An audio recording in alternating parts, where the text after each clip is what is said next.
Muy buenas noches. Mi compañero de Universidad Marítima Internacional de Panamá, en la asignatura Fundamentos de la Educación Superior, Docencia Superior, dirigida por Oscar Citón, vamos a proceder a compartir con ustedes los conceptos de lo que es la nueva universidad ante la sociedad del conocimiento, su reestructuración, sus procesos de innovación y la transformación de la educación superior necesaria para poder atender las necesidades pues, de la educación del siglo XXI.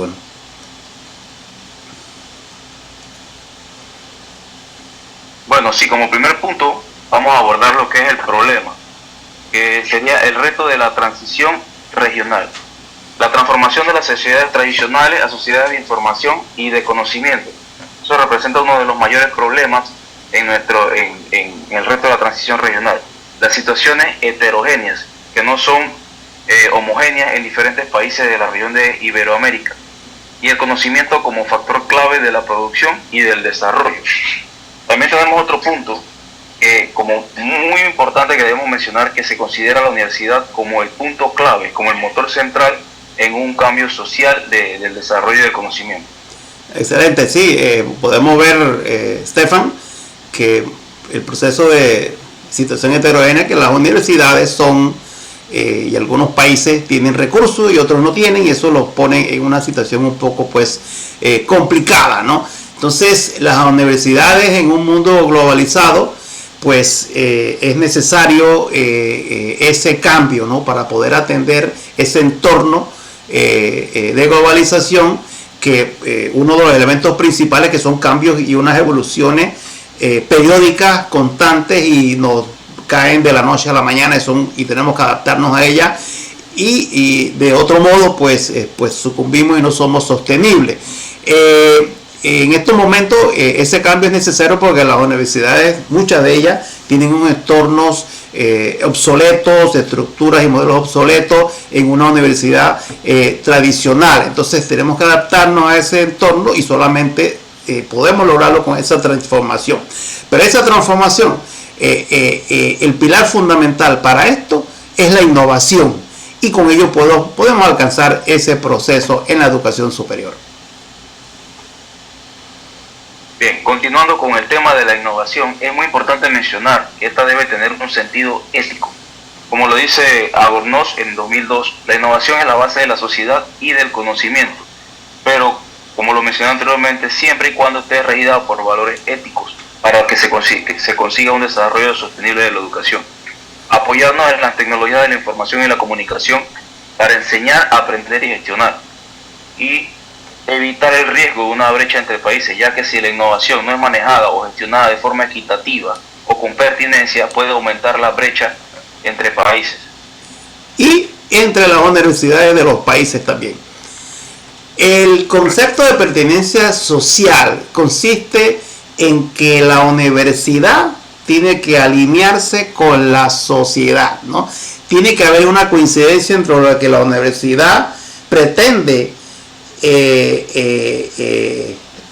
darle a los estudiantes, darle a la sociedad, con esas expectativas que la comunidad está esperando de esa institución de enseñanza superior.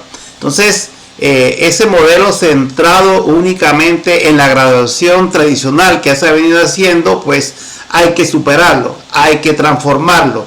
Tenemos que ir vinculando a la universidad, a la enseñanza superior, con los sectores económicos, con el mundo laboral, buscando esa alineación entre lo que el empresariado necesita y el recurso humano potencialmente puede hacer, sin alejarse de los procesos de investigación, y atender de parte de las universidades los problemas urgentes de las naciones, de los países, dirigidos a la democracia, a los aspectos de la sostenibilidad y el medio ambiente y a la paz colectiva. Bien, continuamos con lo que es la comparación de la universidad elitista a la masiva, lo que son crisis de las estructuras tradicionales. Bueno, uno de los retos más importantes es la transición crítica que debemos tener hacia una cobertura masiva de la elitista, donde se enfocan en ciertos estudiantes específicos, a la masiva, donde tenemos un volumen más grande de estudiantes, para realizarlo de forma democrática. La rigidez, eliminar la rigidez y la compartimentalización excesiva de los programas actuales, enfocándonos en un programa más flexible, en una docencia mucho más flexible, y eliminando también lo que son la falta de canales, mejorando eso, los canales de comunicación en el sector de laboral o productivo, y la emergencia del nuevo paradigma económico basado en el uso intensivo del conocimiento. Esto nos conlleva a hacer un análisis de lo que es la panorama de esa educación postsecundaria en Iberoamérica. Pues existe mucha heterogeneidad, no hay uniformidad en lo que son la oferta educativa en las instituciones de enseñanza superior. Entonces hay unos desafíos que tenemos que atender, ¿no? Esa oferta educativa que está amplia, pero está aislada y desconectada entre otras. Ya nos mencionaba Estefan en nuestra clase previa lo que pasa en Panamá, nos lo explicó el profesor Citón, en que tenemos ofertas académicas similares, muy similares en las universidades. Entonces están saturadas esas carreras. Entonces tenemos que tratar de buscar que las universidades coordinen entre ellas para que no se dupliquen las cosas y que cada una se vaya especializando en esos aspectos. Entonces el documento que revisamos tiene explica un proceso de la Conferencia Mundial del 98, ¿no? Donde los retos clave que tiene que atender la enseñanza, el proceso de enseñanza superior en Latinoamérica, son los procesos de calidad y acreditación que sirven para promover ese cambio y ese desarrollo que se debe hacer, ver los elementos de pertinencia que ya los explicamos, que es muy importante, y qué procesos de gestión estratégica las universidades tienen que llevar a cabo para tener su misión, visión, su plan estratégico y sus planes de acción para atender que esos procesos de calidad, acreditación y la pertinencia que tiene que haber, o sea, la coordinación que tiene que haber entre la oferta educativa y lo que la sociedad espera de las universidades. Pero para eso es necesario que de manera fundamental y muy especializada se integren los procesos de tecnología, de información y la comunicación en el proceso de enseñanza-aprendizaje de las universidades. Importante, no podemos dejar por alto fortalecer el proceso de autonomía universitaria en las partes administrativas, en la parte financiera, la cátedra, la libertad de cátedra y con responsabilidad social. Ok, ahora continuamos con los nuevos paradigmas de la enseñanza-aprendizaje del docente al aprendiz. Aquí todo el paradigma de la educación va a tener un cambio de enfoque. Ya no está centrado en el profesor no es el dueño absoluto de la información, ahora se centra en el estudiante y en el aprender a aprender. El rol del docente tiene un giro, cambia un poco, ahora ya es más un guía, un tutor, un facilitador de la información, que nos enseña cómo manejar cada una de las herramientas y a darle el máximo aprovechamiento. Debemos aplicar una flexibilidad curricular, un sistema de créditos muy eficiente o eficaz, y que la universidad mantenga una reingeniería o se mejore institucionalmente. También es importante mencionar la integración de funciones, como la docencia, la investigación y la extensión. Vamos a ver un poco ahora sobre esa evolución que ha habido hasta dónde hemos llegado, ¿no? Y el tiempo ha pasado muy rápido, relativamente rápido. Entonces, han habido procesos de evolución del proceso educativo, ¿no? Y le dominamos desde la correspondencia a la multimedia, ¿no? Estamos en 5 etapas o 5 generaciones diferentes, donde la primera era una generación donde el material era totalmente impreso, no había nada digital, se hacía por vía postal, era una sola dirección. Y te comento, Estefan, que cuando yo estaba en primer año, habían ciertas ofertas educativas que leí a distancia, y era bien complicado porque te entregaban los libros y tú tienes que hacer todo y mandarlo, y mira que no lo hice, no lo vi como muy amigable ese sistema, ese de primera generación. Entonces pasa al proceso, a la segunda generación, donde ya se empezaron a utilizar medios masivos como la radio, como la televisión, pero la comunicación aún era de una sola dirección, no era suficiente para alcanzar ese desarrollo que se requería. Y pasamos entonces a la tercera generación, donde ya había un proceso de enseñanza, ya había ciertos niveles de multimedia, y se combinaba la parte impresa con la parte de audio, con la parte de video, y ya sí podíamos tener cierta interacción. Bueno, aquí continuando con las generaciones que hablaba el señor José, que son históricas, muy importantes, fueron fundamentales en la educación a distancia, como usted lo menciona. Continuamos con las que podemos decir vivimos actualmente. La generación telemática, que incluye la cuarta y la quinta generación. La generación telemática ya incluye lo que son las redes, el internet, integración de audio y video, efectos de la comunicación síncrona y asíncrona, como la que estamos utilizando actualmente para el desarrollo de nuestro posgrado, ¿no? Manteniendo esos enfoques de sincronicidad y también de forma asíncrona. La quinta generación, hablamos ya de un modelo mucho más flexible e inteligente, sistemas de tutoría inteligente, alta interactividad y eficiencia, de costos a gran escala. Aquí podemos mencionar todo el tipo de tecnologías que tenemos actualmente, como inteligencias artificiales, como plataformas, diferentes aplicaciones que hacen la educación a distancia mucho más amigable o mucho más accesible, como lo mencionaba usted, que antes sí existía, pero no era de una forma amigable, por decirlo de alguna manera. Y todo esto dentro del marco telemático, informático, basado en el constructivismo, eliminando lo más posible lo que es la memoria y construir el conocimiento.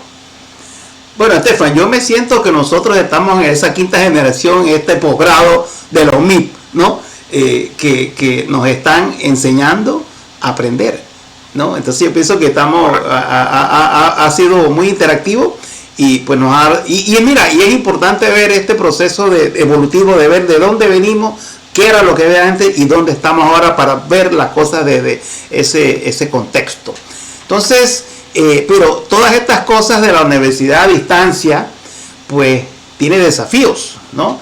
Y lo primero que hay que romper, la primera barrera, es esa rigidez tradicional. O sea, hay una tendencia de querer continuar haciendo las cosas como se hacen, pero hay que tratar de combatir ese proceso de rígido en los programas, en los procesos administrativos, ¿no?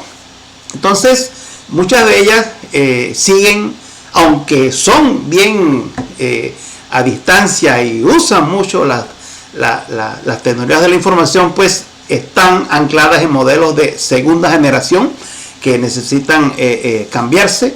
Hay un cierto problema de burocracia, las estructuras administrativas rígidas, y debe hasta cierto punto un nivel de desconfianza institucional e interinstitucional, ¿no? Entonces es urgente y como objetivo primario que hay que avanzar pues hacia ese proceso de modernización, y que la universidad se conlleve realmente a un proceso de virtualización, no solamente de la parte de la docencia, sino también en la parte administrativa.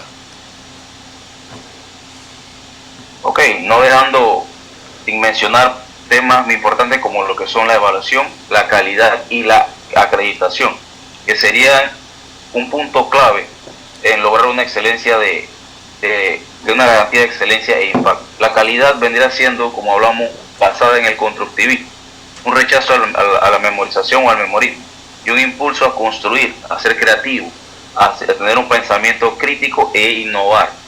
Y los procesos de acreditación tendrían que enfocarse más en la autoevaluación institucional, una evaluación externa y una evaluación basada en la síntesis. Perfecto. Excelente. Y estos procesos de evaluación de la calidad de la acreditación ayudan a que ese proceso pues se vaya mejorando y vaya pues rompiendo pues esas brechas y rompiendo las debilidades. Entonces, ¿cuál es ese marco estratégico para la universidad del futuro? ¿Cuáles son los elementos, las claves fundamentales que deben contener en esa reestructuración? Bueno, ya tú lo mencionaste. La innovación y la virtualización, pero hacia un proceso real de ese desarrollo que consiste como parte de eso, digitalización de los procesos formativos y de gestión, pero creación de sistemas, porque no vale solo con digitalizar, sino que tienes que lograr lo que es la sistematización de los procesos. Hay que tomar en cuenta los procesos también de globalización, ¿no?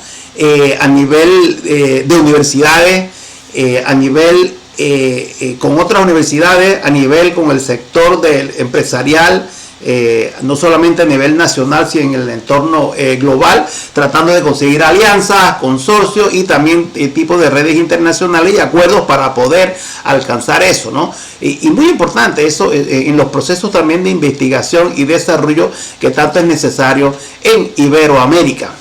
Siempre tomando en cuenta el concepto de la pertinencia, ¿no? Siempre tomando en cuenta de que la universidad logre cumplir con lo que la sociedad está esperando de ella. Ok, vamos a tocar el tema ahora del factor humano, que es un punto también muy importante, la formación del personal, que se convertiría en básicamente un punto clave del cambio institucional. Y como todo, en esto podemos también tener algunos obstáculos o algunos desafíos. Y entre ellos podemos mencionar la actitud como persona. O sea, todas las personas somos diferentes, tenemos forma de pensar, forma de comportarnos. Y algunas veces la falta de preparación personal de cada uno conlleva a una actitud mala, a una pedagogía no de la manera más correcta. La necesidad de un marco conceptual o pedagógico para el uso adecuado de las TIC o tecnología de la información y comunicación. Quería que no tendremos una capacitación adecuada para poder enseñar o poder guiar a nuestros estudiantes en el uso de la tecnología y mantener una capacitación continua, no solamente para los docentes, no nos enfoquemos solamente en los docentes, sino también en el personal administrativo de la institución. Excelente. Bueno, ya para concluir debemos hacer algunos puntos importantes de nuestro desarrollo del tema hacia la universidad de la sociedad del conocimiento. Aquí podemos mencionar la integración de modelos presenciales y virtuales van a ser inevitables, pero debemos aprender a ir poco a poco haciendo esa transición del modelo tradicional al modelo actual que debemos desarrollar, o como le digo, un modelo de masificación. La tecnología es un medio, la pedagogía y la pertinencia son el fin. La tecnología es el medio más eficiente que tenemos ahorita mismo para lograr el fin de transmitir el conocimiento o de que se llegue al punto de que la información llegue al estudiante. Y la transformación universitaria es la condición indispensable para el desarrollo no solamente iberoamericano, que es el punto que nos estamos enfocando, la región que nos estamos enfocando, sino a nivel mundial. Pero es muy importante mencionarlo, que tenemos que mantener esa transformación, adaptarnos a cada uno de los cambios que están pasando actualmente, que sí es cierto, son muy rápidos, pero tenemos que adaptarnos. Y tomando en cuenta el recurso humano, especialmente los docentes de las universidades. Así que con esto ya damos por terminado compartir estos conceptos y comentarios sobre lo que es la nueva sociedad del conocimiento del futuro, ¿no? Y hemos estado con ustedes Estefan Reyes y José Dopeso. Espero que les hayan quedado satisfechos con este trabajo que hemos realizado. Así que muchas gracias por su atención y que pasen unas buenas noches. Hasta luego.